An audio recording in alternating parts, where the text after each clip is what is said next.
Olá, bom dia, boa quarta-feira. A gente dá início agora à transmissão da sessão ordinária de hoje. A pauta traz um veto e 10 projetos em urgência. Entre as urgências está a proposta que cria o programa Maria da Penha Vai à Escola para divulgar a legislação e conscientizar os estudantes sobre a violência contra a mulher. Mas para que os projetos, as urgências possam ser votados, os deputados precisam primeiro destrancar a pauta encabeçada pelo veto. Vamos então acompanhar os trabalhos de hoje.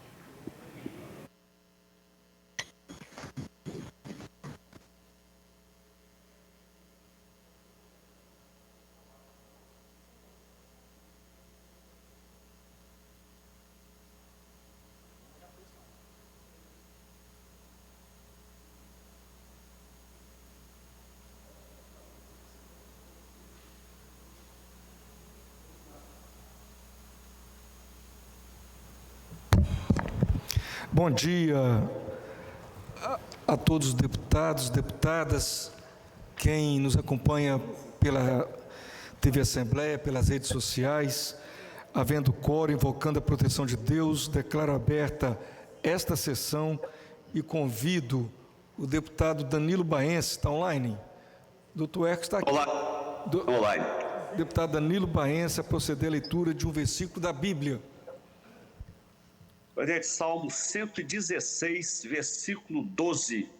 Que darei eu ao Senhor por todas as...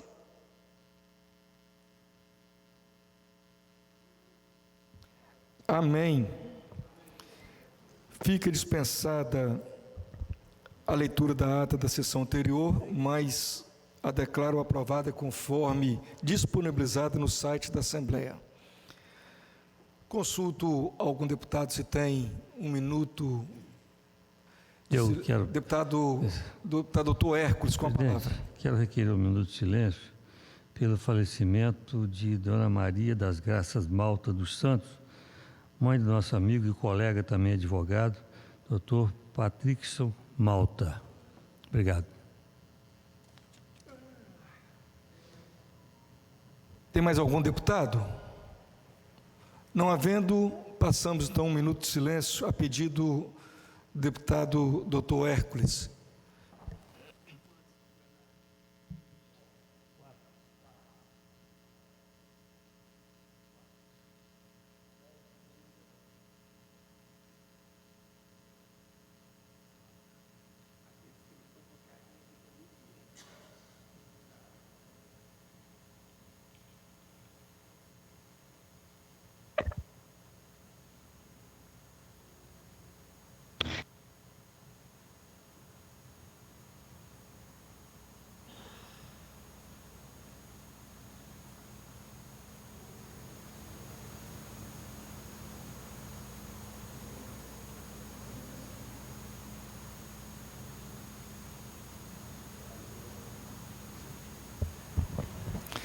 Primeira fase do expediente para simples despacho, ofício 162/2022 e 106/2022, deputado Eric Mussi.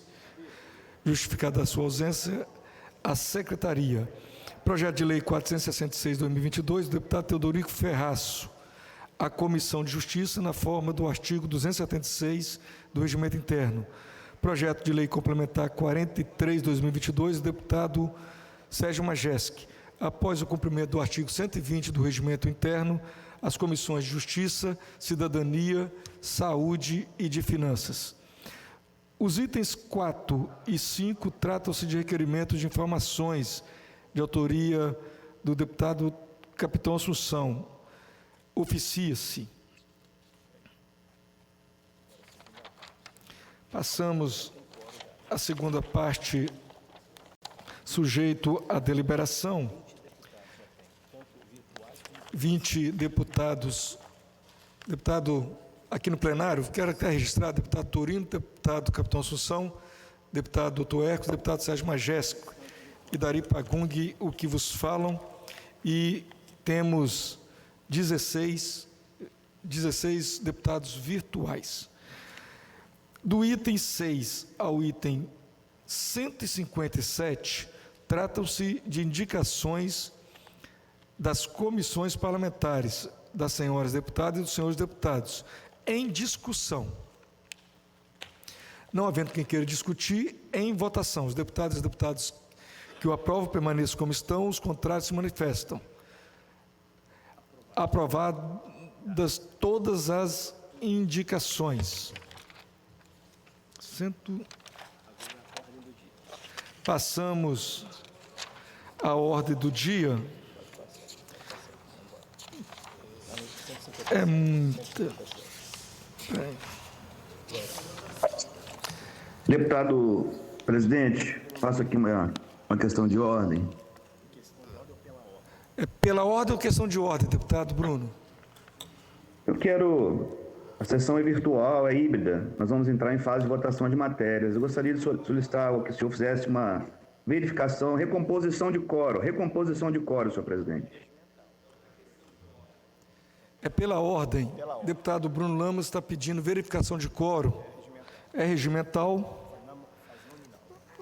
Como a sessão é híbrida, eu vou fazer nominal. Deputado Adilson Espíndola. Presidente, pela ordem, antes de fazer a reconstrução de quórum, eu quero fazer um apelo para todos os colegas, registrar a sua presença, porque é muito ruim para casa se derrubar a sessão agora. Na verdade, estão querendo calar a boca dos deputados, isso é muito ruim, isso é inadmissível, isso é uma vergonha para a Assembleia. Deputado Adilson Espíndola.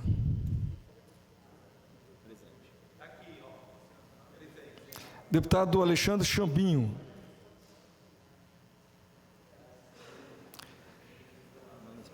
Não respondeu. Deputado Bruno Lamas. Presente, senhor presidente. Presente. Deputado Capitão Assunção. Presente, querendo elogiar hoje, peço, senhor presidente, que a compreensão dos deputados aí, Presente. que nós temos hoje que elogiar muito o nosso governador, por favor, que todos registrem a presença. Presidente, eu estou presente, deputado Alexandre Chambinho. Presente, deputado Chambinho. Deputado Carlos Von. Ausente, deputado Alexandre Quintino. Presente, senhor presidente. Presente. Deputado Danilo Baense. Presente, presidente. Deputado Tuercos, presente. Deputado Emílio Mameri.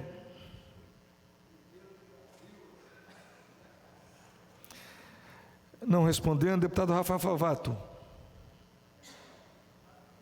Não respondendo. Deputado Engenheiro José Esmeraldo. Não respondendo. Deputado Freitas. Senhor presidente, Carlos Von está presente, tá? Deputado Carlos Von. Deputado Eric Musso, deputado Freitas, deputado Gandini. Presente, senhor presidente. Deputado Hudson Leal. Não respondendo. Deputada Irine Lopes. Presente, presidente. Irine Lopes, presente. Deputado Janete Sá. Deputado Janete Sá. Não respondendo. Deputado Luciano Machado. Não respondendo. Deputado Luiz Durão. Não respondendo. Deputado Marcelo Santos. Não respondendo. Deputado Marcos Garcia. Presente, presidente. Presente. Deputado... Marcos Garcia, presente. Deputado Marcos Madureira. Presente, presidente. Presente. Deputado Marcos Mansur. Não respondendo. Deputada Raquel Lessa. Não respondendo. Deputado Renzo Vasconcelos. Marcelo Santos, presente, hein, Dari? Marcelo Santos, presente. Marcelo Santos. Deputado Renzo Vasconcelos, não respondendo. Deputado Sérgio Majeski, aqui no plenário, presente. Deputado Teodorico Ferraço. Ferraço está presente. Presente. Deputado Torino, presente. Deputado Vandinho Leite. 17 presentes, a quórum para manutenção e vamos passar para a ordem do dia.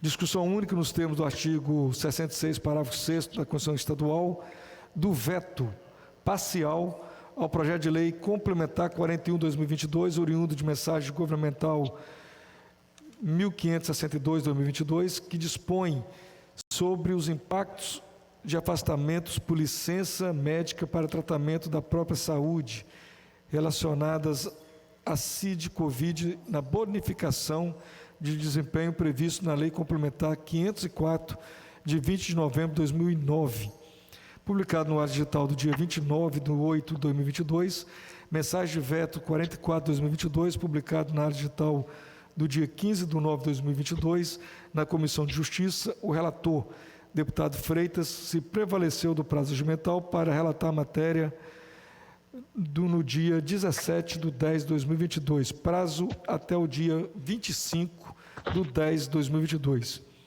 O deputado Freitas ainda está com o prazo, mas eu vou consultar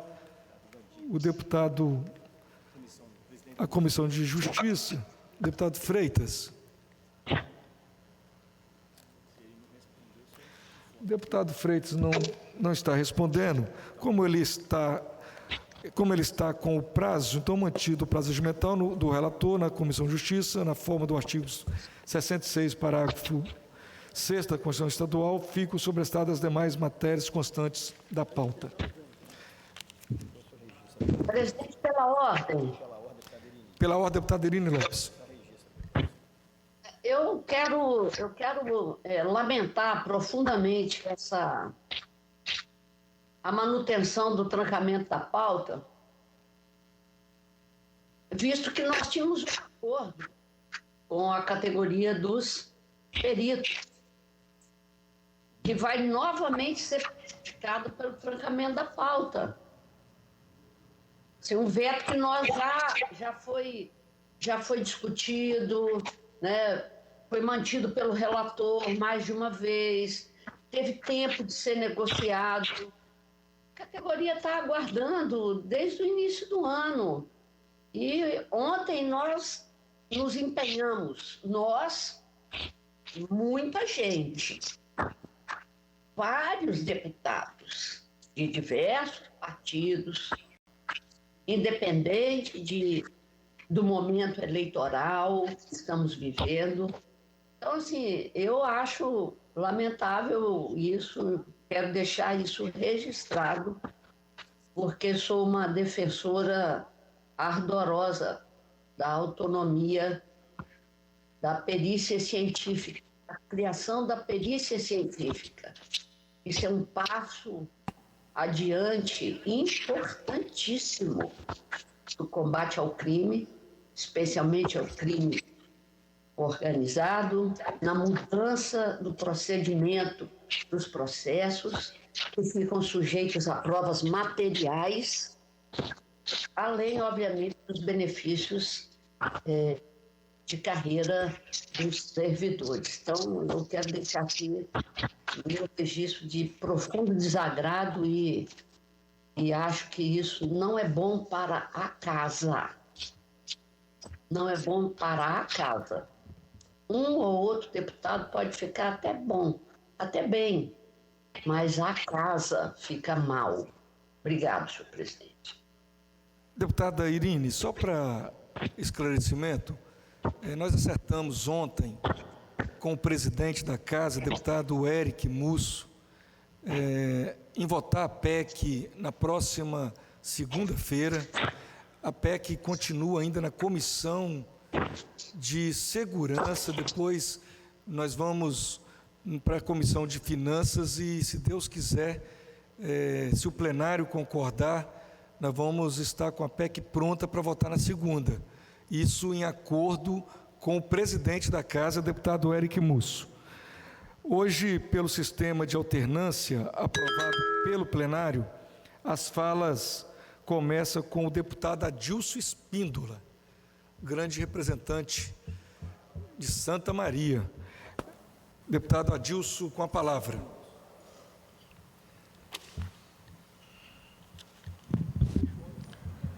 Senhor presidente, demais colegas deputados, apenas quero desejar um excelente dia a todos, um abençoado dia, um dia de muito trabalho E um bom dia a todos os capixabas. Eu vou declinar de fazer uso da palavra. O próximo orador, deputado Alexandre Chambinho.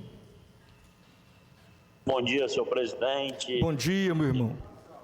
Desejar um bom dia a todos os deputados, a todos os capixabas que nos acompanham através da TV Assembleia. E eu também vou declinar da minha fala no dia de hoje. Muito obrigado. O próximo orador, deputado Bruno Lamas. Senhor presidente, quero cumprimentá-lo e cumprimentar a todos os parlamentares, ao público presente, a todos que nos acompanham aí através da TV Assembleia também. Estamos aqui na modalidade virtual. Também quero manifestar mais uma vez meu apoio aí à nossa polícia científica, à nossa futura polícia científica. E eu entendi claramente quando Vossa Excelência colocou que na próxima segunda-feira o projeto será, inclusive apalavrado aí pelo presidente da Casa, será colocado em pauta para que nós possamos votar. Eu que inclusive já tenho meu voto decidido, declarado em apoio à categoria. Mas também quero aproveitar esse momento da fase aí das comunicações para passar um informe importante para os capixabas. Nós que acreditamos aí no exercício da cidadania, ontem foi publicado pelo governo do estado, através do Detran, a informação de que mais 3.000 CNH, carteira de motorista, CNH social, está disponível. É uma lista de uma chamada de suplente.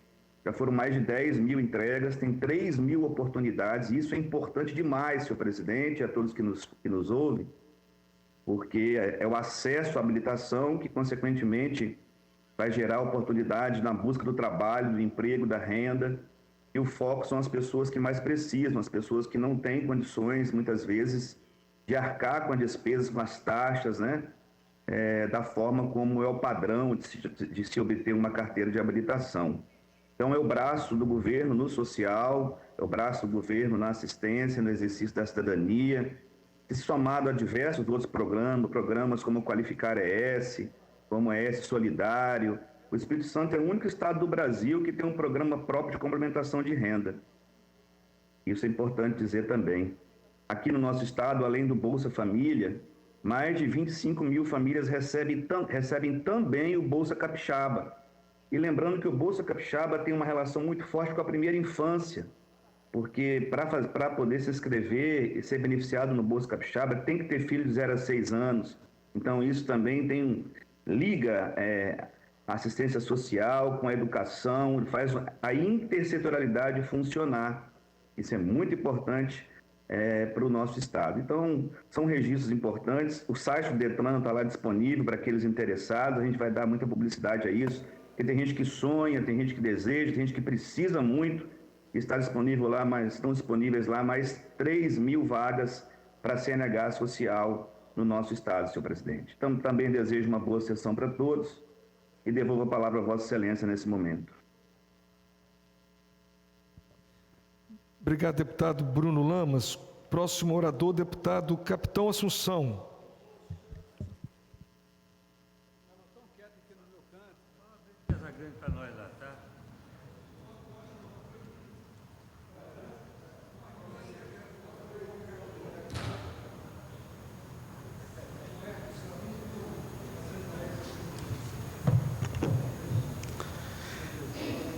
Queria cumprimentar o doutor Hércules, os nossos taquígrafos e todos os funcionários da Assembleia Legislativa e o nosso presidente, nesse momento, Dari Pagum, deputado Dari Pagum. Mas eu não sou muito de assistir televisão, não, mas eu estava acompanhando uma entrevista que o desgovernador Casagrande concedeu à Gazeta, na segunda-feira. Ele usou o nome do seu adversário, o médico Dr. Manato, dizendo que o Manato teria sido afastado da presidência do SEBRAE, tentando colocar no Manato a pecha de incompetência. Eu queria primeiro passar esse vídeo para mostrar o que ele falou, para a gente depois esmiuçar essa fala. Por favor. Foi presidente do Conselho do SEBRAE, foi retirado. Então, assim, é a hora de comparação. foi presidente do Conselho do Sebrae, foi retirado. Então, assim, é a hora de comparação. Essa fala descontrolada do Casagrande, dando o tom da derrota, ele acaba mexendo no vespeiro. Acredito que o Casagrande deveria fazer uma política,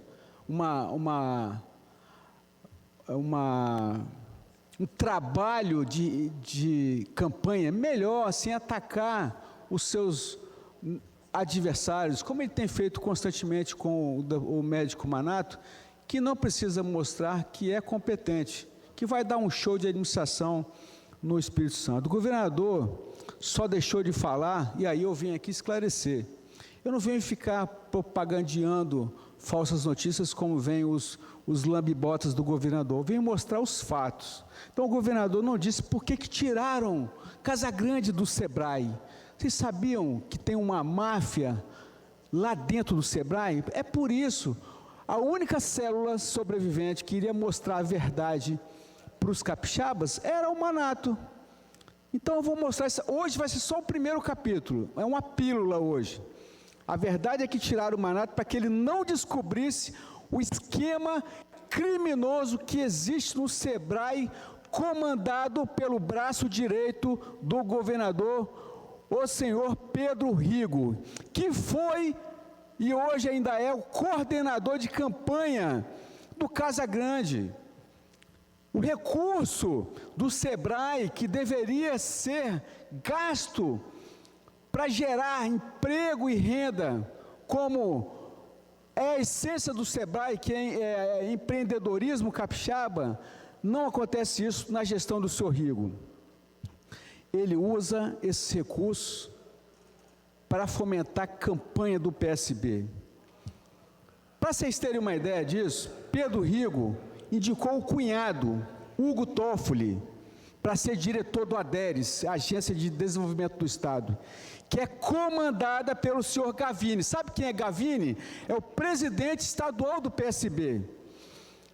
Vou falar um pouquinho da máfia aqui, enquanto isso, se quiser colocar na tela aí a imagem do crime organizado no Espírito Santo e para onde vai o dinheiro que deveria ser gerado e gerido para fomentar emprego e renda, está sendo usado de forma criminosa para política do Partido Socialista Brasileiro. Pedro Rigo, Hugo Toffoli e Gavini aprovam, deixa a imagem aí enquanto eu vou falando, deixa a imagem, aprovam os projetos de empresários amigos do governo e, em troca, esses mesmos empresários que estão aí na tela contratam montadores de estrutura metálica por valores superfaturados. Esses montadores são responsáveis pelas feiras de artesanato mentirosas que acontecem em todos os municípios, e são esses montadores que financiam as campanhas dos candidatos do PSB no Espírito Santo, e também financiam parte significativa da campanha do governador.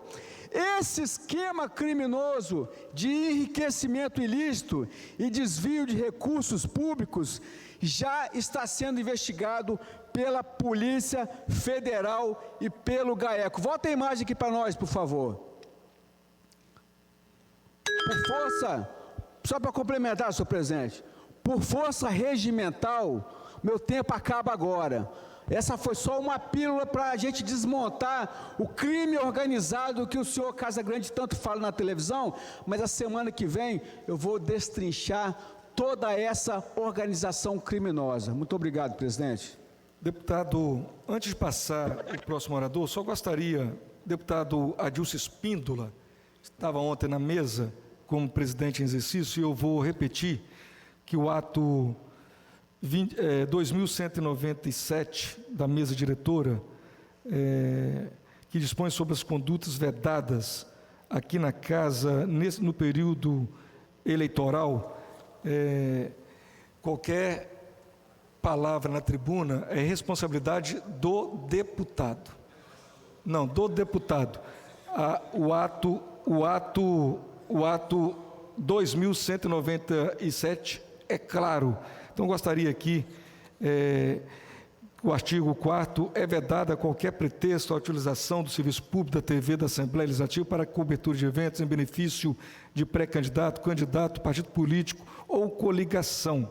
Então, assim, eu oriento a todos os deputados que leiam o ato publicado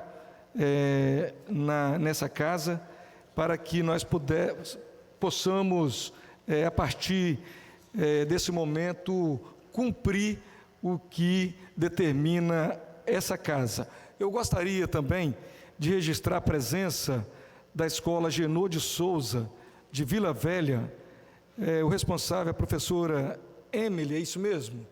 Emily e Onildo. Obrigado pela presença, com 26 alunos presentes aqui nessa casa, acompanhando os trabalhos da Assembleia Legislativa. Muito obrigado, volta sempre. Com a palavra, o deputado Carlos Von. Eu declino, presidente. Com a palavra, o deputado Coronel Alexandre Quintino. Não respondendo. Com a palavra, o deputado Danilo Baense. Bom dia, presidente. Bom dia, senhores deputados e deputadas, todos que nos assistem pela TV Assembleia e aos servidores dessa casa. Presidente do Espírito Santo, o paciente, em média, tem que esperar 90 dias para conseguir uma cirurgia. Isso é um prazo otimista e quase raro, porque conhecemos pessoas que estão há mais de um ano para, por exemplo, conseguir uma simples cirurgia de joelho. É um tipo de cirurgia que ajuda a dar dignidade os senhores e as senhoras. Quando o governo não consegue sequer promover uma cirurgia comum, é porque temos um grande descaso. Temos ainda 3.000 pessoas aguardando por cirurgia bariátrica. Também temos exemplos.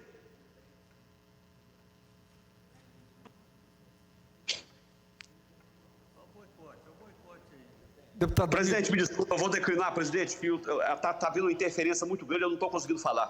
Por gentileza, eu vou declinar. Obrigado, deputado Danilo Baense. Com a palavra, o deputado doutor Hércules. Pode tocar. Pode tocar mesmo. Desgarra do Pereira, liga. Ô, filho da puta aí.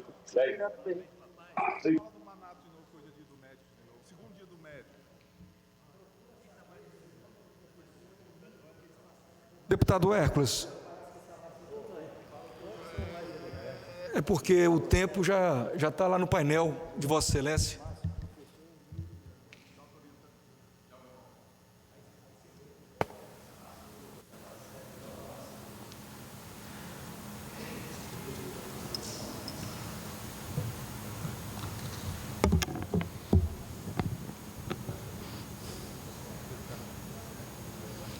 Bom dia, Renata Santos, que está transmitindo a nossa fala agora em sinais de Libra. Eu dei bom dia para a comunidade surda. Bom dia, Gisele, também, que está revisando com a Renata nesse momento. Importante essa inclusão que o nosso presidente tem feito aqui na casa. 19 de outubro, hoje, é o Dia Mundial de Combate ao Câncer de Mama. E aproveitar e mandar um abraço para o meu colega também, ginecologista, Manato, porque ontem foi o dia do médico, eu mandei um bom dia para ele, e hoje, o Dia Mundial de Combate ao Câncer, eu mando outro bom dia para o Manato. O câncer de mama é uma doença que se caracteriza pela multiplicação desordenada de células da mama, gerando células anormais que formam o tumor. Em cada organismo, a doença se manifesta de uma maneira, podendo evoluir de diferentes formas. Cada tipo de tumor possui suas próprias características. Alguns tipos se desenvolvem rapidamente, enquanto outros crescem lentamente. Fatores de risco após os 40 anos: obesidade, sedentarismo, consumo de bebidas alcoólicas, uso de contraceptivos hormonais, estrogênio, progesterona, exposição a radiações ionizantes, histórico familiar. É importante que a gente explique com relação estrogênio e progesterona, são 2 hormônios que é preciso que o ginecologista tenha bastante domínio quando receitar, desse assunto, quando receitar esse tipo de medicamento. Histórico familiar, é bom que a pessoa preste atenção também no histórico familiar. Aliás, eu quero primeiro dar um abraço para o pessoal lá de Vila Velha, da nossa colégio Agenor de Souza Lé.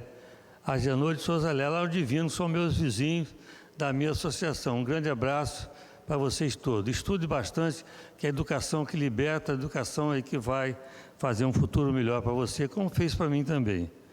Então, ao pessoal da Agenor de Souza Lé, o meu abraço. Sinais de alerta: nódulos, caroço fixo, geralmente indolor. Eu quero falar um pouco sobre autoexame.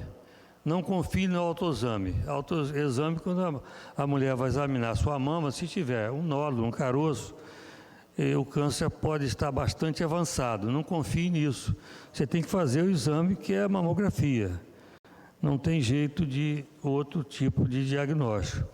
Alterações da pele também, a pele avermelhada, retraída ou com aspecto de casca de laranja. Isso são sinais também que você vai ver o câncer de mama já está avançado.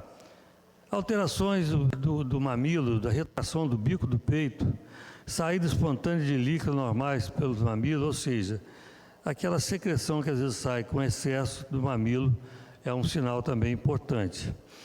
A mulher no Brasil é que mais cuida da saúde. Mesmo assim, ainda é alto o índice de câncer de mama.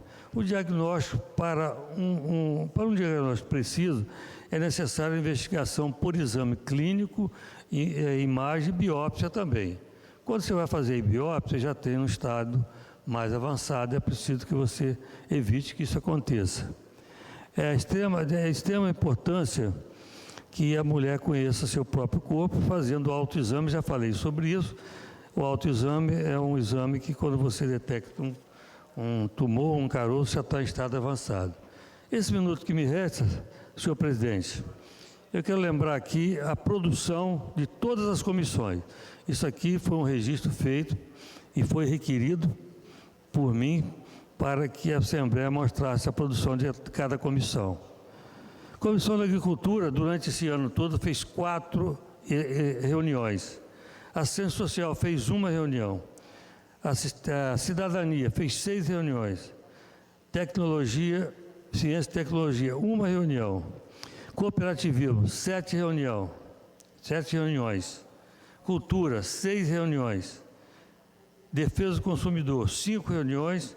Educação, 5 reuniões só. Finanças, 10 reuniões. Infraestrutura, nenhuma reunião. Justiça, 13 reuniões. Meio Ambiente, 3 reuniões.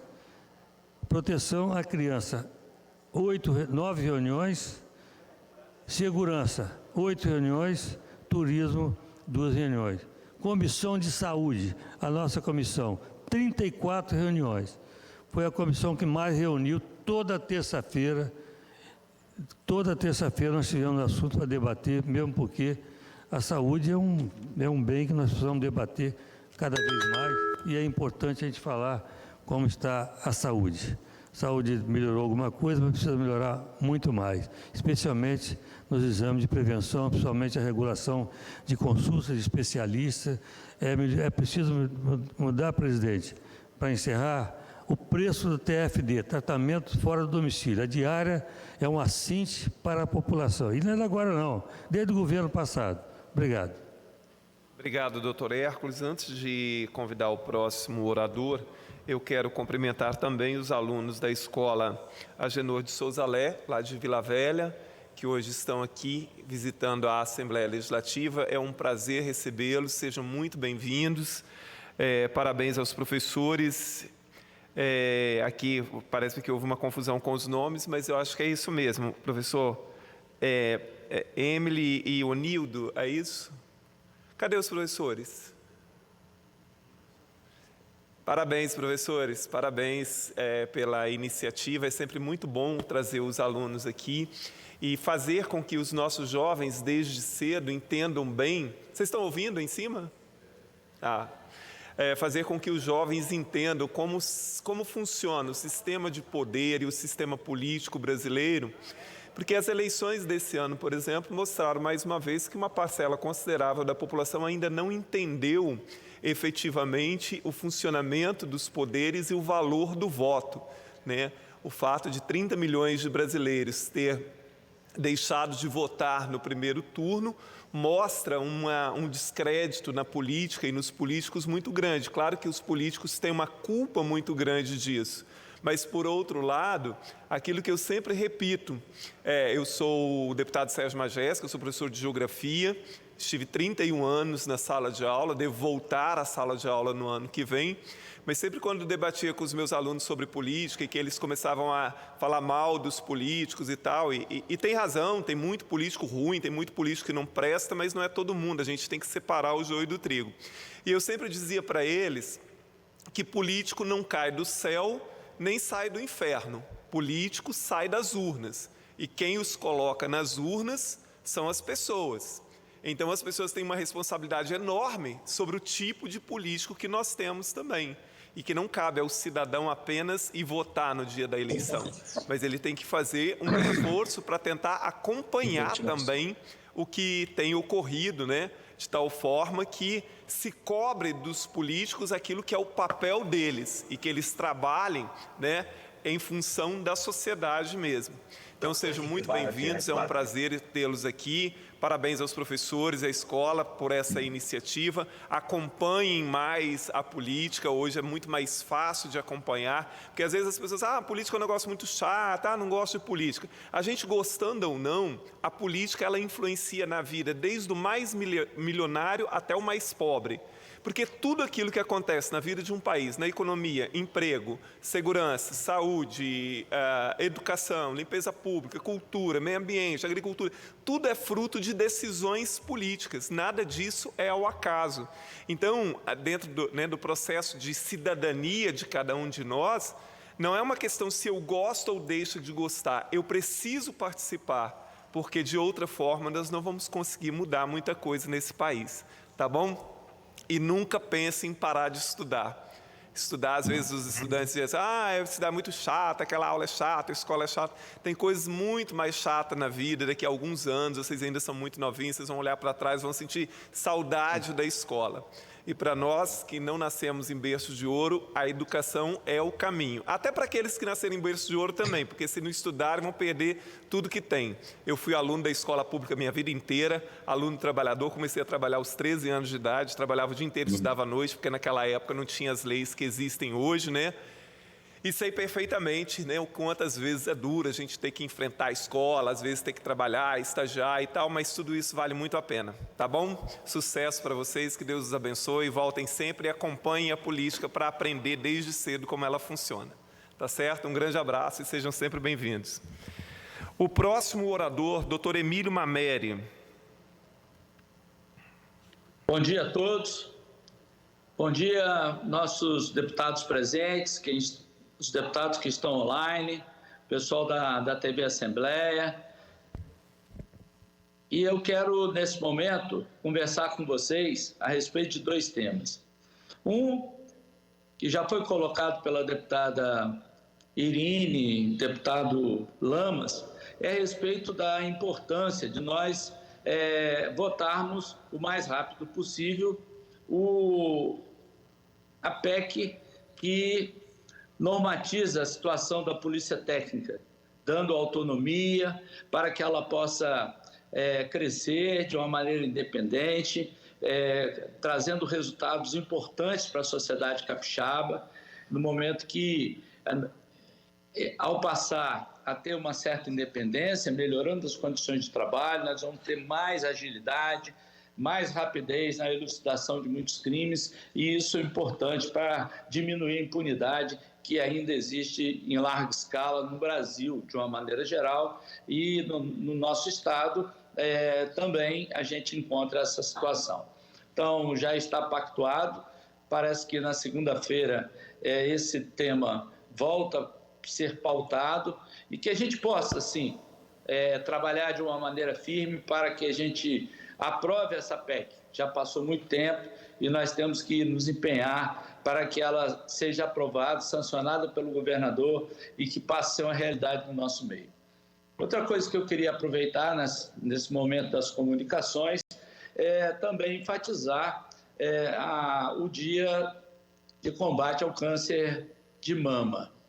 Nós sabemos que a saúde, de uma maneira geral, ela passa por grande dificuldade no pós-Covid. Isso é no Brasil inteiro. O Espírito Santo ainda está num nível superior, apesar das nossas dificuldades. Recebemos aqui de uma maneira constante pacientes do sul da Bahia, da nossa divisa com Minas Gerais, pacientes que vêm do norte do estado do Rio de Janeiro. Então, o Espírito Santo ainda é, com todas as dificuldades, o estado que oferece melhores condições de saúde para a população do Brasil. Para vocês terem uma ideia, capixabas que vão para Rondônia ou outros locais para trabalhar, quando eles ficam doentes, eles pegam lá uma condução e vêm para o Espírito Santo, que sabem que aqui, mesmo com as dificuldades, eles vão ser atendidos e a perspectiva de resolver seus problemas passa a ser muito grande.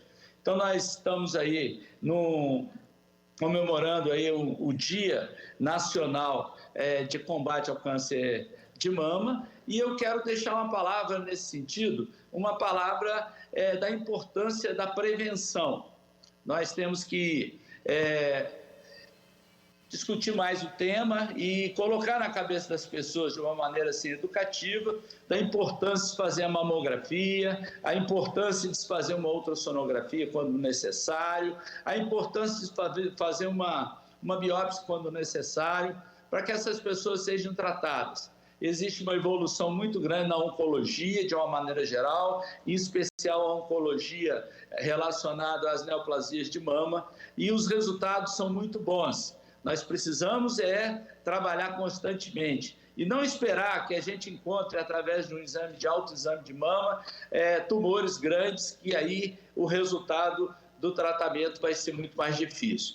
Podemos fazer isso com certeza, temos condições que isso possa fazer, mas precisamos aumentar a nossa possibilidade de diagnóstico, oferecer mais oportunidades para que as pessoas possam fazer esse exame através da mamografia, que muitas vezes não é feito nem por uma negligência do município ou mesmo algum problema relacionado ao Estado, mas sim pela falta de comunicação, a falta de entendimento com relação a determinadas pessoas que não valorizam tanto esses exames que são fundamentais para que a gente possa, sim, fazer um diagnóstico precoce, um tratamento adequado dessa patologia que é tão grave e que tira a vida de muitas mulheres brasileiras e homens também, porque a neoplasia de mama também não é exclusividade da mulher. Nós temos a neoplasia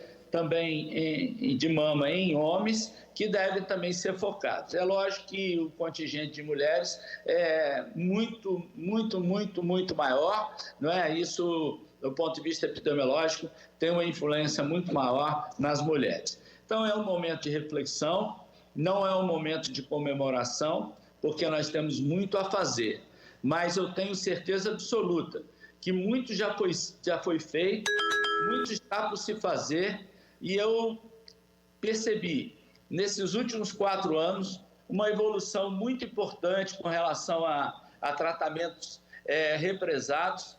Temos aí o exemplo dos pacotes das cirurgias oftalmológicas, um sucesso. Pessoas que tinham catarata aí há 10 anos estão todos sendo operados, restituindo a sua visão, melhorando a sua qualidade de vida e, dessa maneira, passando a voltar à vida, ou seja, voltar a enxergar, voltar a participar, ir para a igreja, participar de tudo todas as funções que a visão nos propicia e que, ao não enxergar, a gente fica limitado, tolhidos desse benefício que a saúde pode ofertar. O Espírito Santo é um estado que tem cirurgias de catarata em todos os cantos do estado, fazendo com que diminua o deslocamento para as regiões da metropolitana. Nós temos centros em vários locais, como, por exemplo, em Conceição da Barra, em Marataízes, em Alegre. Então, está distribuído por todo o Espírito Santo. Então, é um trabalho árduo e importante que o governo do Estado tem feito. Como tem feito também com relação ao diagnóstico precoce da neoplasia de mama. Então, eu queria deixar essas informações, passar essa mensagem para todos que estão nos assistindo e deixar um grande abraço para todos vocês. Agradeço o fato de vocês estarem nos assistindo, e isso é muito importante, porque vocês podem reproduzir essas informações para todas as suas comunidades. Muito obrigado. Devolvo a palavra ao nosso presidente. Com a palavra o doutor Rafael Favato. Não respondendo, com a palavra o deputado engenheiro José Esmeraldo. Bom dia, meus amigos. Quero fazer um agradecimento especial a todos os municípios, repito, agradecimento especial a todos os municípios que eu tive votação, fazer esse agradecimento, partindo de Afonso Cláudio, Água Doce do Norte, Águia Branca, Alegre, Alfredo Chaves, Alto Rio Novo, Anchieta, Apiacá, Aracruz, Atílio Viváqua, Vasco Andu, bairro de São Francisco, Boa Esperança, Bom Jesus do Norte, Brejetuba, Cachoeiro do Itapemirim, Cariacica, Castelo, Colatina, Conceição da Barra, Conceição do Castelo, Divino São Lourenço, Domingos Martins,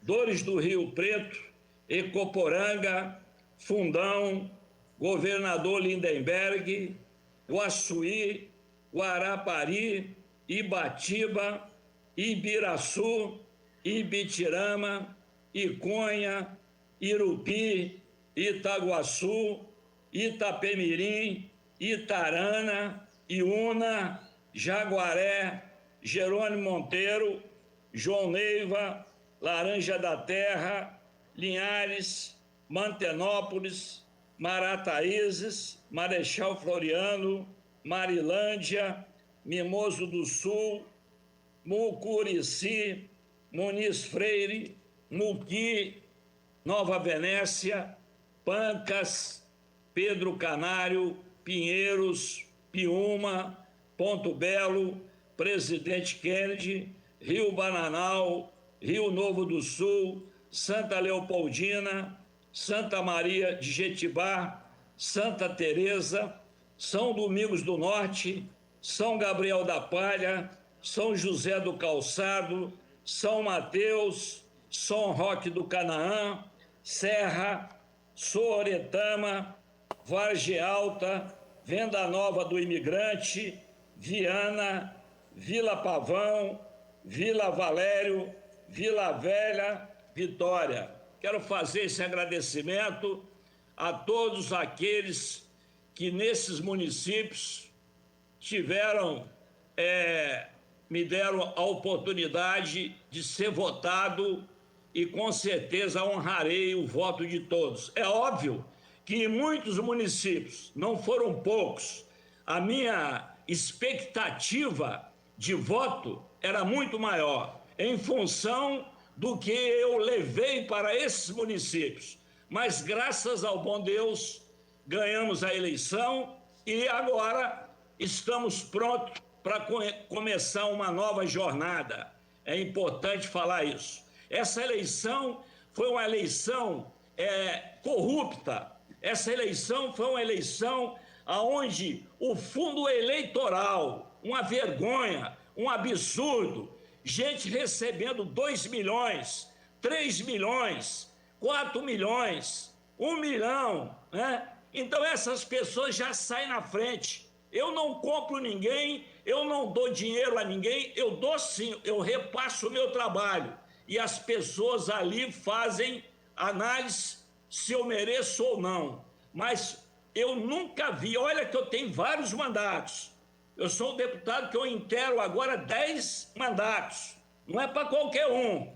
Nunca vi uma eleição onde as pessoas compravam voto só do dinheiro. Essa eleição foi a eleição do dinheiro, a eleição da grana. Esse tal de fundo eleitoral, ele veio para corromper as pessoas. É lamentável que eu tenha que falar isso aqui na televisão. Fala aqui, fala em qualquer lugar. Um absurdo esse fundo eleitoral, onde os deputados federais vêm com milhões de reais, gente que vem com 4, 5, 3, 2. Então é difícil você disputar uma eleição para deputado federal com quem tem mandato. Porque o cara que tem mandato, ele já vem malado. E o indivíduo que não tem mandato, que vai disputar a eleição pela primeira vez, a federal, com certeza ele leva uma desvantagem enorme. Mesmo assim, muitos perderam. Muitos perderam. Deputado estadual nem se fala. Deputado estadual, nós, deputado estadual, não existe deputado estadual. O que existe é o federal. As verbas vêm para os federais. Estadual é ignorado pelos lá os de Brasília, aqueles que querem que faça senador, que faça deputado federal, né, que são os presidentes das nacionais. Quanto mais federal tiver, quanto mais senador tiver, melhor para eles, porque o fundo eleitoral aumenta. Já o estadual não. Estadual não tem fundo eleitoral. Eu mesmo recebi, como todos receberam, qual foi a verba que eu recebi do PDT? Não estou criticando o PDT, não, muito pelo contrário, elogio aqui o meu amigo Sérgio Vidigal, que foi quem nos deu oportunidade para disputar, porque outros partidos, presidente de partido, foram covardes, e eu vou dar o nome desse pessoal todo, não deram oportunidade para nós disputar, porque diziam que nós tínhamos muito voto e que ia ganhar a eleição. Infelizmente é desse jeito. Então os estaduais, e eu não vi nenhum deputado estadual falando isso aí até agora, fica todo mundo quietinho, a verdade é essa, mas tinha que falar, chegar e falar a verdade, porque o estadual realmente, ele é colocado de lado. Quem ganhou a eleição para estadual é herói. Tem uns que ganharam a eleição não porque tem trabalho, mas porque tem demagogia através de vídeo. Vídeo não resolve o problema da humanidade e muito menos do município, do estado. Eu trabalho, eu levo. Eu tenho dezenas de municípios onde eu levei, e foi muito. Levei muito, é trator, é muita coisa. E até me decepcionei com alguns municípios em função da votação que eu tive. Mas mesmo que eu tenha tido um voto, eu tive aqui a humildade de agradecer, mesmo que eu tenha tido um voto, como foi lá em Apiacá. Agradeço aquele voto daquele filho de Deus que lá votou no Zé Esmeralda. Isso aconteceu com todo mundo. Deputado estadual não tem vez. Deputado estadual só tem vez quando é apadrinhado pelo governo. Deputado estadual só tem vez quando é apadrinhado por algum. Tem alguns que foram.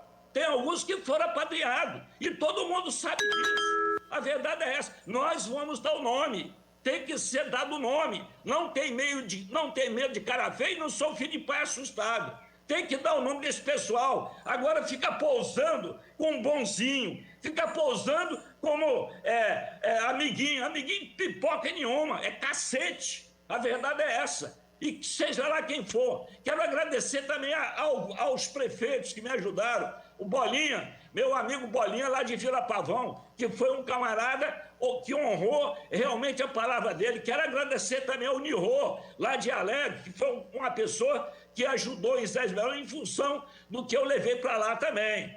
Tá certo? Então, fica aqui o meu agradecimento. Quero agradecer a todos que me ajudaram, especialmente aqueles que lutaram, batalharam e realmente deram resultado na urna. Muito obrigado e vão ter que nos suportar durante 4 anos e 4 meses.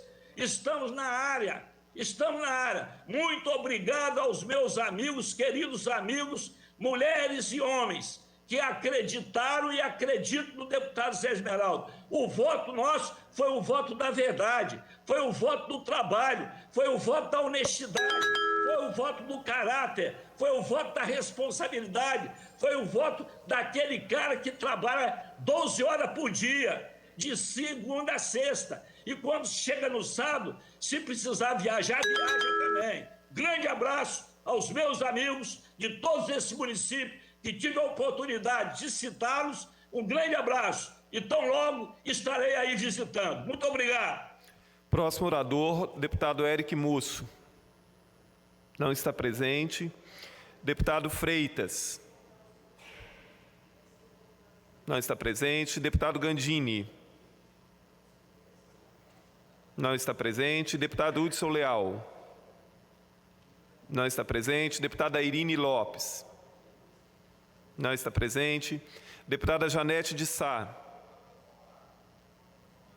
Não está presente. Deputado Luciano Machado.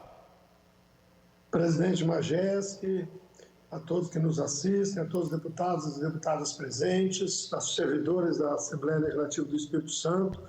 Primeiro, eu quero elogiar aí a fala do nosso querido deputado Zé Esmeraldo, principalmente em relação ao fundo eleitoral. Eu ainda quero fazer uma fala mais técnica sobre esse tema. Eu acho que o fundo eleitoral é uma coisa que realmente precisa existir para dar condição da pessoa de baixíssima renda também ser candidato. Mas da forma que é usado o fundo eleitoral é a maneira mais perversa que existe. É um crime contra o interesse público, contra a nação brasileira.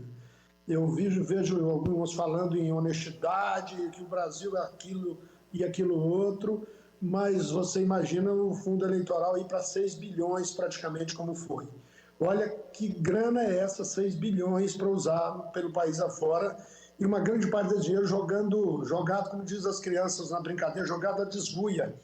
Uma coisa maluca, que é um objeto de muita corrupção, o crime eleitoral já começa na campanha. E a desigualdade também. Então, o fundo eleitoral, se fosse, vamos dizer, 2 bilhões para o Brasil inteiro, daria para atender a todos os candidatos dentro da possibilidade de cada partido, de valores menores, valores pequenos, para dar uma condição digna de fazer uma campanha. Mas do jeito que está feito, a gente vê aí essa luta dos enfermeiros para receber o piso, e até agora não se definiu com qual recurso vai ser pago o piso do enfermeiro no nosso país, que é mais do que justo pagar o piso, assim como em outras categorias trabalhistas também, que precisam ter uma valorização profissional mais digna. Então, se você cai de 6 para 2, sobraria 4 bilhões. Alguém imagina que é 4 bilhões? Eu não imagino, é muita grana, que daria para resolver muitas questões nacionais. Bom, é um tema muito, que nem é sensível, é um tema que o José Esmeraldo tocou muito bem e que eu também toco sem nenhum medo de ser feliz. É preciso ter o fundo eleitoral, mas de uma maneira digna, menos, que não seja vergonhosa como a maneira que é hoje. É vergonhosa a maneira do fundo eleitoral em si e da sua distribuição também. Mas eu quero também falar aqui, que algum deputado citou sobre SEBRAE e ADERES, e eu sou um deputado de uma origem simples, eu sou um deputado de origem simples, um deputado que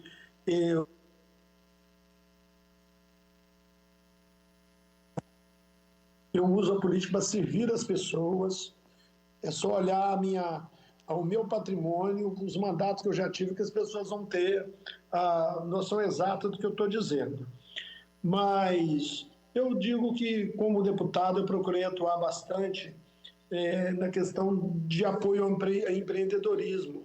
Me transformei em presidente da Frente Parlamentar de Pequena Empresa, e por isso, até de maneira bastante atuante e sem ficar jogando para a plateia, eu lutei muito a favor do micro e pequeno empreendedor, do MEI, do nosso Espírito Santo, e eu sei que eu fiz o meu dever de casa bem feito. E acompanhei bem o trabalho do SEBRAE e da ADERES. E foi dito aí que foi beneficiado os amigos do governador. Eu até penso o seguinte, se as pessoas que foram beneficiadas pelas ações do SEBRAE e pelas ações da ADERES durante esse mandato, se forem amigos do governador todos, o governador deveria ter ganhado o primeiro turno com mais de 80% dos votos, porque a ação do SEBRAE e da ADERES foi uma ação muito presente na vida do empreendedor, de uma forma ou de outra, esteve muito presente trabalhando a favor da economia do Espírito Santo, uma vez que a micro e pequena empresa é portadora de geração de mais de 60% dos empregos formais no país e no Espírito Santo.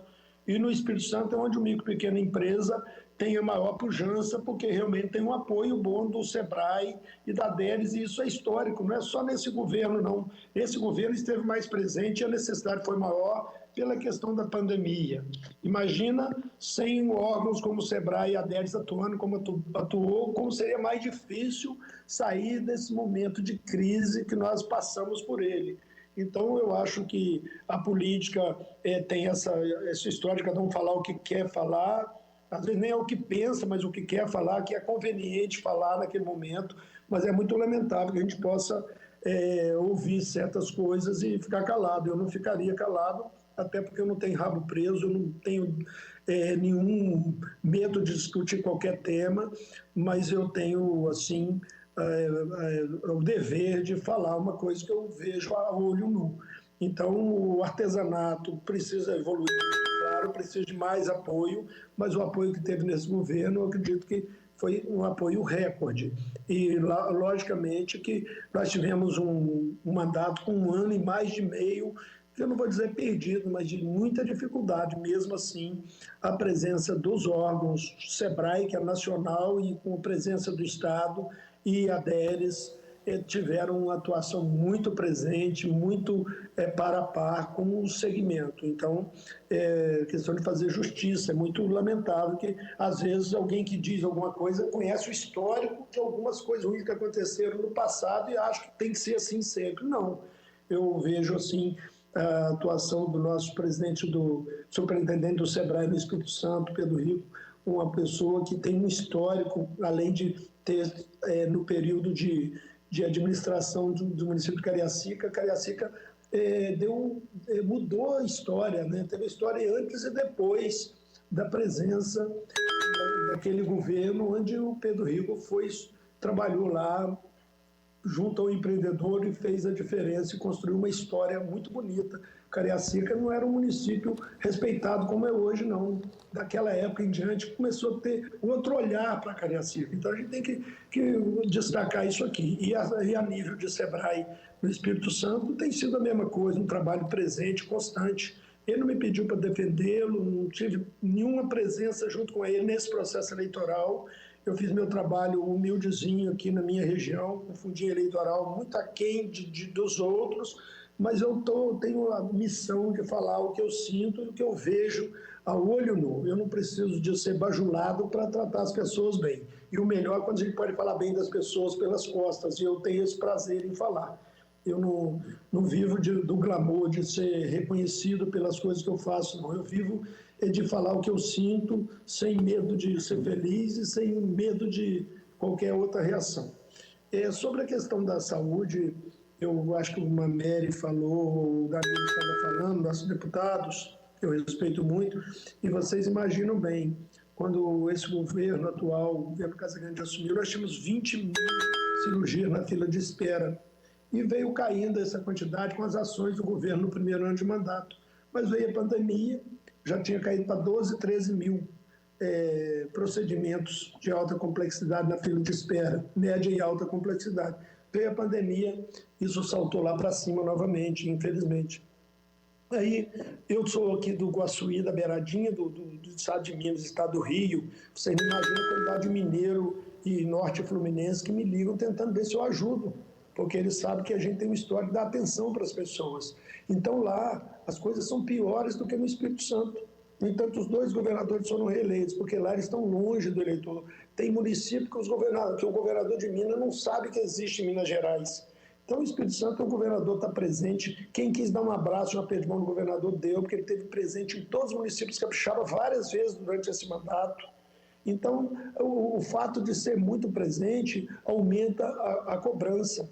E a pandemia foi realmente um marco muito ruim e ainda lutar contra as fake news e contra as pessoas achando que o governador estava achando bom ter pandemia. Deputado Luciano, o seu tempo já se encerrou. Se você puder terminar, eu te agradeço. Termino agora.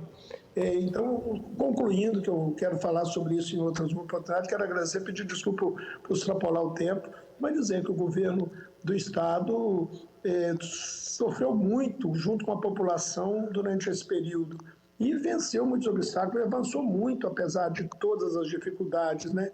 E tanto é que passou a ser referência nacional em vários quesitos, né? De transparência, de gestão da pandemia, de deixar o legado em todas as unidades hospitalares com leite de UTI, onde hoje os procedimentos podem ser acelerados. O governo já está comprando vários procedimentos na área de ortopedia, em todas as áreas. A oftalmologia hoje, aquela fila de espera já diminuiu 80%.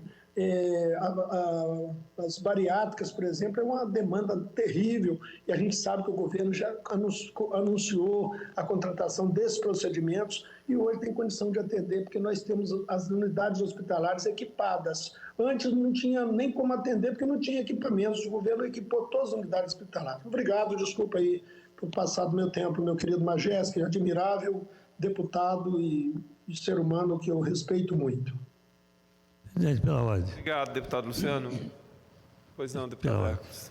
Presidente, quero fazer uma reparação aqui.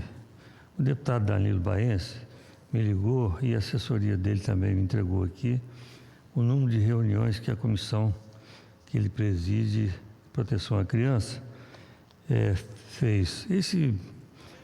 Esse documento que eu tenho aqui foi fornecido pela Assembleia, documento oficial, mas aqui não consta a reunião extraordinária. Então, o deputado Danilo colocou aqui 7 reuniões extraordinárias, fazendo um total de 16. Eu quero só fazer esse registro, mas também vou pedir para levantar a reunião extraordinária da Comissão de Saúde. Deve ultrapassar 40. Isso não é nenhuma virtude, é minha obrigação. E presidi todas elas e não faltei a nenhuma reunião da Comissão de Saúde. Obrigado, presidente. Obrigado, doutor Hércules. Com a palavra, o deputado Luiz Durão. Não está presente. Com a palavra, o deputado Marcelo Santos. Não está presente. Com a palavra, o deputado Marcos Garcia. Ausente. Deputado Marcos Madureira. Ausente. Deputado pastor Marcos Mansur. Ausente. Deputada Raquel Lessa. Ausente. Deputado Renzo Vasconcelos. Ausente. Agora é a minha vez de falar aqui. Eu vou chamar o deputado Teodorico e o deputado Torino e vou deixar a minha fala para a última. Deputado Teodorico Ferraço. Senhor presidente, senhoras e senhores deputados, é um prazer falar nesta casa sobre a presidência de um deputado que honrou e sempre honrou essa casa como o maior defensor da educação, deputado Majeski. Muito obrigado. Presidente, eu quero fazer hoje uma reflexão e, ao mesmo tempo, solicitar urgentíssimas providências nos municípios de Itapemirim, município de Piúma e município de Anchieta. Todos sabem do sofrimento que estivemos aqui em Itapemirim para exigir das plataformas, né, das grandes companhias exploradoras de petróleo para pagar o ISS à Prefeitura Municipal. Ganhamos na Justiça outro processo gigantesco que é devedor de exploração de petróleo ao município de Itapemirim, principalmente.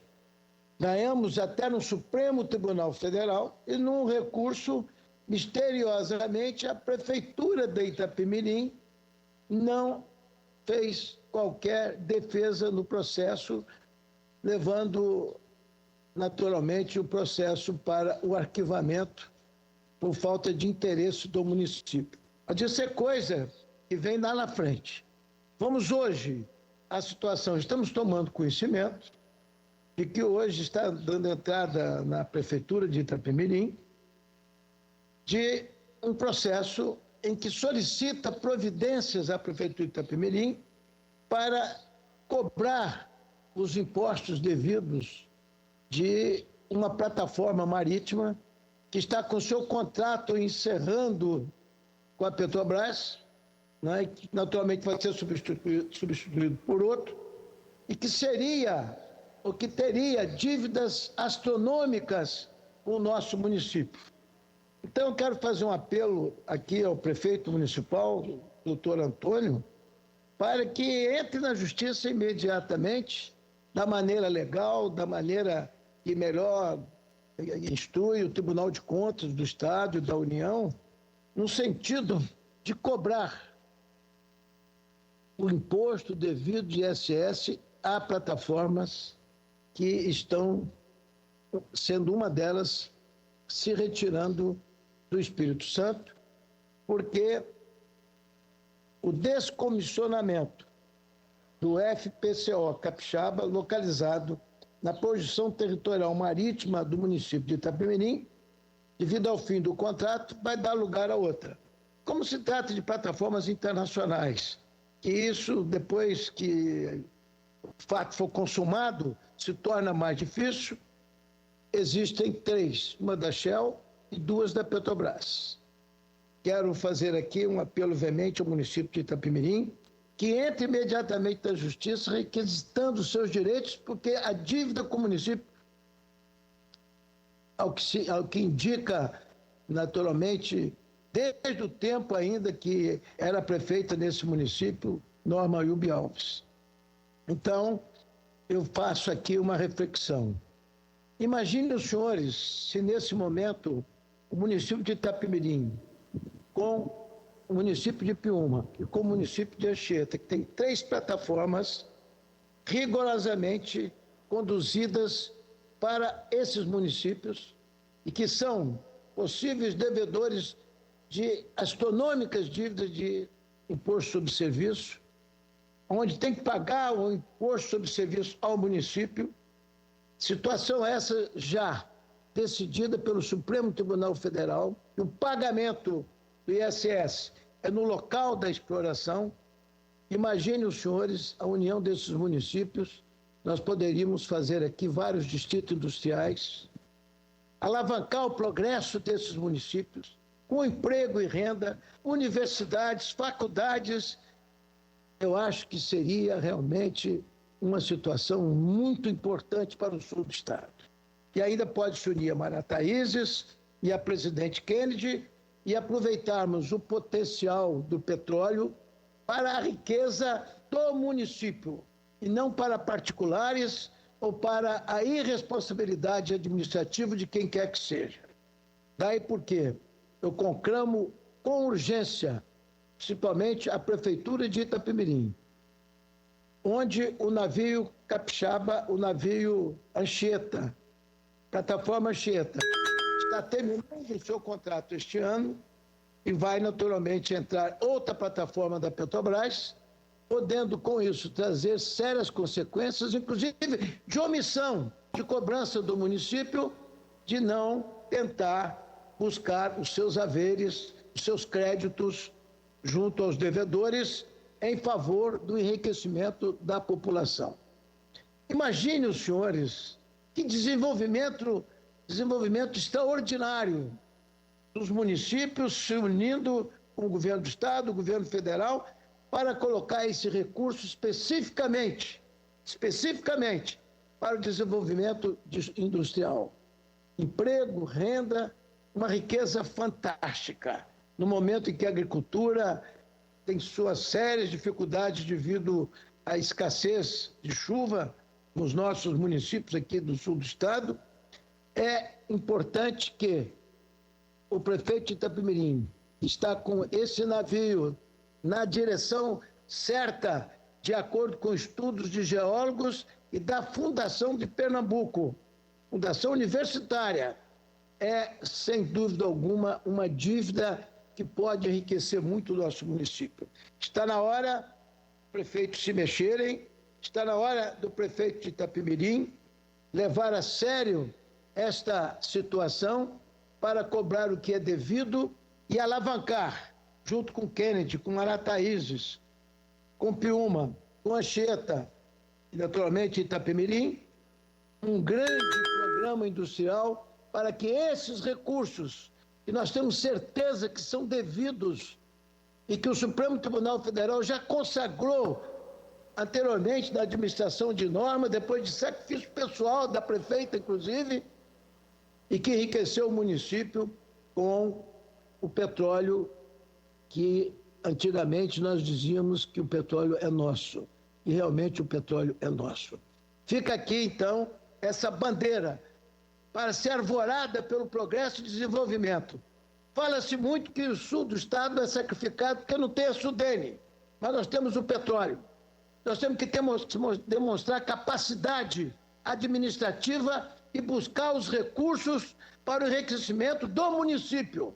E o enriquecimento do município é emprego, é renda para quando o petróleo acabar. Nós temos condições de sobrevivência. Fica aqui, então, esse apelo, esse grito, esse alerta em favor do sul do Espírito Santo. Muito obrigado.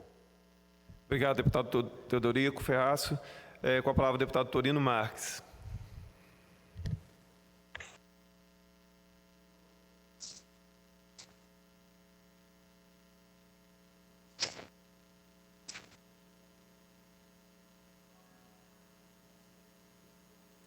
Muito obrigado, senhor presidente Sérgio Majeski. São 10 horas e 14 minutos. Hoje é 19, né?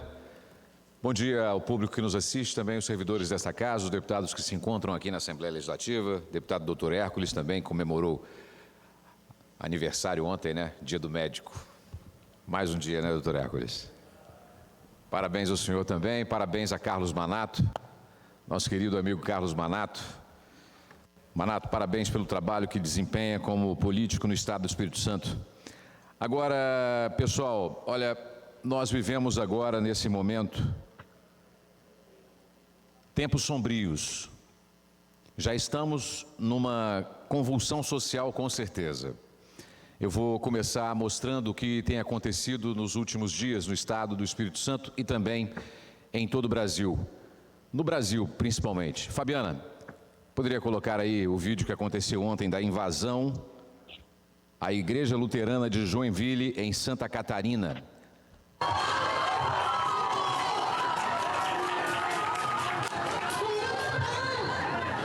Essa invasão aconteceu ontem, gritando palavras de ordem. Ocupar e resistir são as palavras ditas. Isso é assustador. É uma casa onde se leva esperança às pessoas, é uma igreja luterana de Joinville, em Santa Catarina. Pode aumentar o som mais um pouquinho.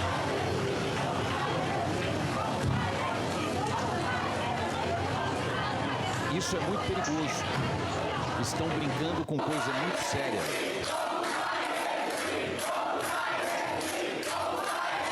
Esse é o momento que nós temos que pensar. O que você quer para o seu país? Ou mesmo para o Estado do Espírito Santo? Eu acho que, como vocês todos, gostam de liberdade. Eu gosto muito de poder emitir a minha opinião. Gosto da vida. Gosto, sim, da segurança pública. E hoje nós não estamos vivenciando isso. Principalmente aqui no Estado do Espírito Santo. Eu gosto de bandido preso, o lugar de bandido é na cadeia. Eu gosto de ter a opção de me defender, caso necessário, de uma boa educação, de escola que dê educação e não doutrinação, que o imposto que eu pago seja, sim, investido no Brasil e não em outros países. Saneamento básico, com certeza, rodovias, metrôs, ferrovias, escolas, hospitais, ou seja, eu gosto do meu país. Aí quando perguntam bem assim, você gosta do candidato A ou do candidato B, deputado? Eu gosto do candidato que me dê liberdade e que meus direitos e os seus direitos não sejam tolhidos de forma alguma. Basta você gostar de si mesmo para você ter a sua opção. Agora, quando nós temos que convencer uma nação inteira ou um Estado que esses destruidores dos seus direitos constitucionais adquiridos a duras penas, a liberdade, a justiça, a educação, ao trabalho, ao seu direito de ir e vir, não como aconteceu aqui no estado do Espírito Santo. O seu trabalho foi proibido de ser exercido durante a pandemia. Você não podia trabalhar, tinha que fechar as portas e ir para casa.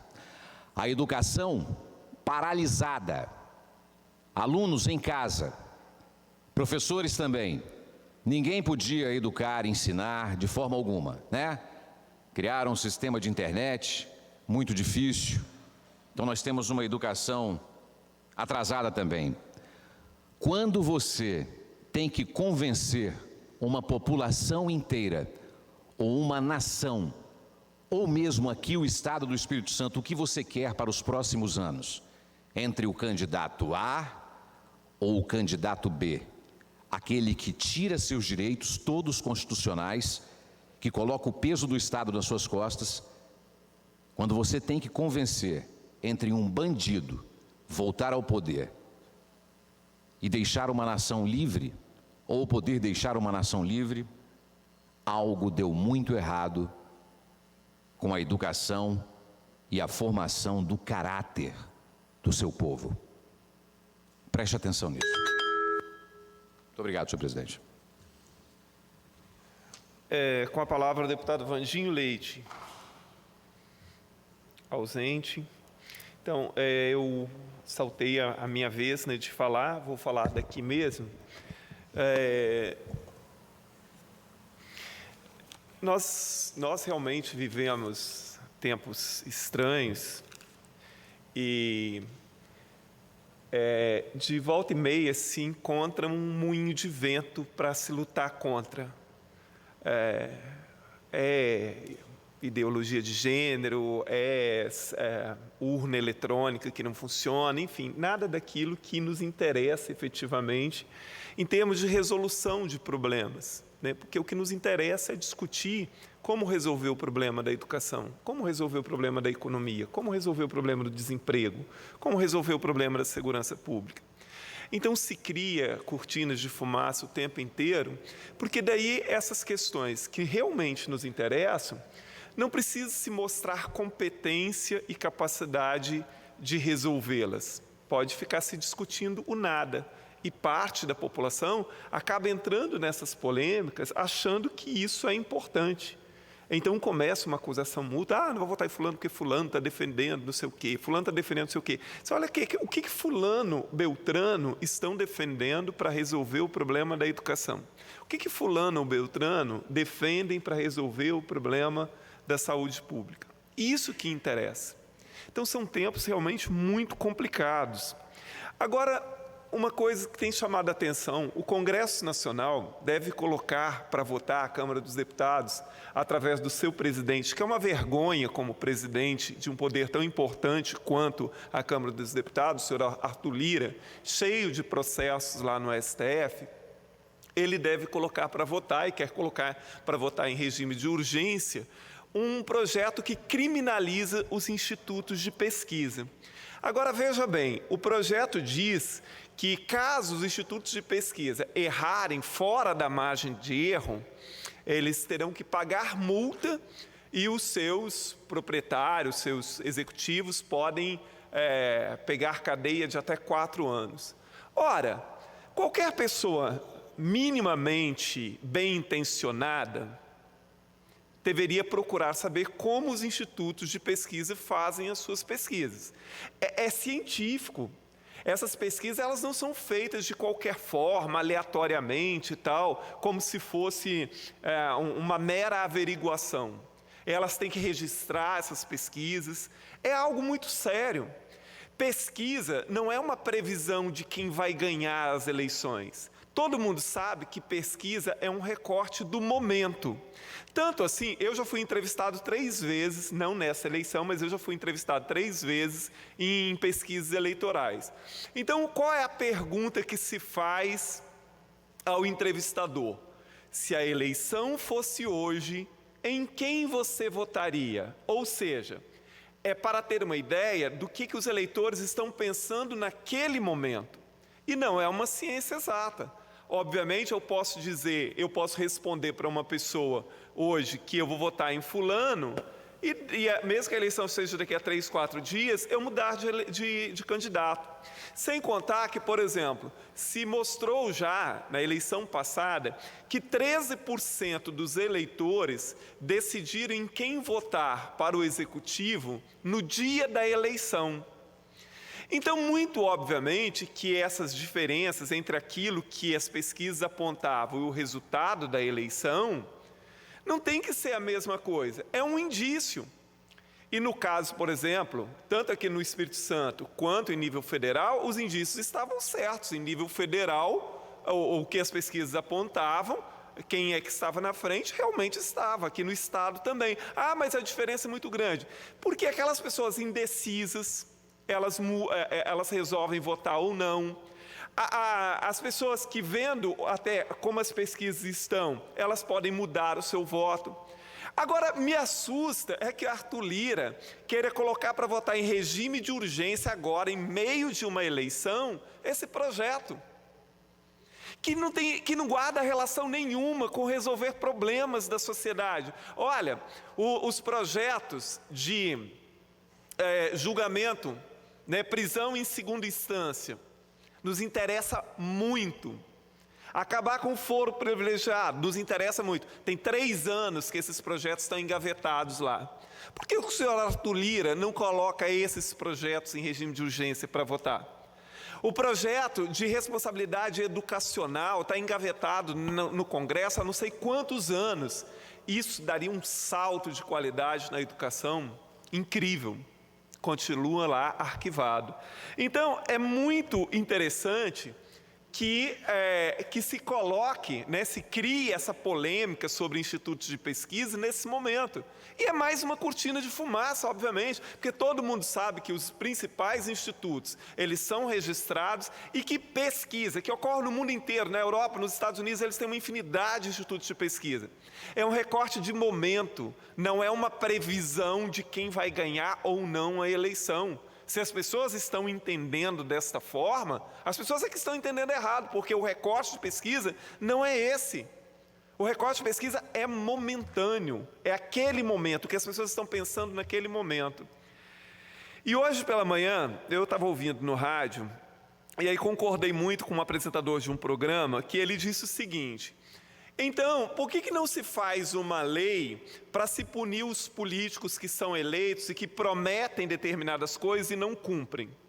Então, por exemplo, o cara foi eleito deputado estadual, deputado federal, prefeito, governador, presidente, prometendo uma determinada coisa. Então, assim, você prometeu isso, mas você teve 4 anos de mandato, você não cumpriu, agora você vai responder criminalmente por isso, porque você prometeu e não cumpriu. Não seria... Então, dos políticos lá em Brasília, do senhor Arthur Lira, está preocupado com um projeto nesse sentido, já desde que quer se punir os institutos de pesquisa porque os números não foram exatamente aqueles que eles mostraram. Então, vamos punir os políticos que enganam a população o tempo inteiro com seus discursos, com suas promessas e não cumprem. Por exemplo, quem é que prometeu atualizar a tabela de imposto de renda e não fez? Quem prometeu combater o Centrão e não combateu? Então é isso. Então, mais uma vez, o Congresso Nacional cria uma cortina de fumaça, arranja um moinho de vento, para quê? Para desviar a atenção sobre aquilo que realmente nos interessa e os problemas que a sociedade deveria estar debatendo e os projetos parados há anos no Congresso Nacional e que muito interessam, sim, a sociedade brasileira e que poderiam significar um salto de qualidade, talvez, na educação, no combate à corrupção, na moralidade pública, enfim. Então, é isso. Devemos ficar atentos para não entrar nessa esparrela de que o problema são os institutos de pesquisa, porque não são. Os problemas estão em outros lugares e nós sabemos onde é que eles estão. Muito obrigado, uma boa tarde, um bom dia a todos. Nada mais havendo a tratar, vou encerrar a presente sessão. Antes, porém, convoco as senhoras e os senhores deputados para a próxima, que será ordinária, segunda-feira, dia 25/10, a hora regimental, para a qual designo o expediente que ocorrer, ordem do dia, a mesma pauta da presente sessão, e a mesma mesmo, porque hoje, mais uma vez, não votamos nada. Está encerrada a presente sessão. Um bom dia e uma boa tarde a todos. O veto parcial que encabeçava a pauta da sessão de hoje permaneceu em prazo regimental na Comissão de Justiça. Por isso, a pauta continuou trancada e os itens que estavam na ordem do dia retornam para análise na sessão da próxima segunda-feira. Mais informações sobre os trabalhos de hoje você pode conferir no nosso site e também às 10 da noite no Jornal Panorama. Continue ligado na nossa programação TV Assembleia, mais perto de você.